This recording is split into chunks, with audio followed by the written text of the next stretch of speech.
Celebrities આટલી મોટી ઉંમરે પણ આટલા હેલ્ધી અને ફિટ કેમ રહે છે? ચાલો આજે હું એમનું સત્ય તમને જણાવું. સેલિબ્રિટીઝ જાણે છે કે 30 વર્ષની ઉંમર પછી શરીરના સ્નાયુઓ ધીમે ધીમે ઘટતા જાય છે. તેઓ માત્ર કાર્ડિયો એક્સરસાઇઝ જ નથી કરતા, પરંતુ વેઇટ ટ્રેનિંગ અને યોગ્ય ફિઝિયોથેરાપી પણ કરે છે, જેના કારણે એમના હાડકાં, સ્નાયુ અને સાંધાઓ મજબૂત રહે છે. ભલે પિક્ચરનું શૂટિંગ રાત્રે 2 વાગે પણ પૂરું થાય તો પણ એમનું રૂટીન એક્સરસાઇઝ, સ્ટ્રેચિંગ અને ફિઝિયોથેરાપી એ લોકો ક્યારેય પણ નથી છોડતા. યોગ્ય એક્સરસાઇઝ, યોગ્ય ખોરાક, યોગ્ય ઊંઘ અને યોગ્ય આરામ એ લોકો જરૂરથી કરે છે.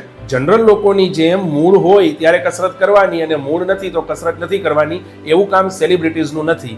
એક રૂટીન એક્સરસાઇઝ, સ્ટ્રેચિંગ અને વર્કઆઉટ એ લોકો જરૂરથી ફોલો કરે છે. આ નિયમિતતા જ એમના ફિટનેસનું મુખ્ય કારણ છે. સેલિબ્રિટીઝના કપડાનો ટ્રેન્ડ અને બીજો ટ્રેન્ડ આપણે ફોલો કરતા હોઈએ, પરંતુ હવે જરૂર છે સેલિબ્રિટીઝના ફિટનેસ ટ્રેન્ડને ફોલો કરવાની. આપનો ફેવરિટ એક્ટ્રેસ કયો છે મને કમેન્ટ કરીને જણાવો, અને આપની ફિટનેસ એક્ટિવિટીમાં કાલથી આપ શું ચાલુ કરશો એ પણ મને કમેન્ટ કરીને જણાવજો. આપના physiotherapist doctor Hardik Patel, Surat. Thank you.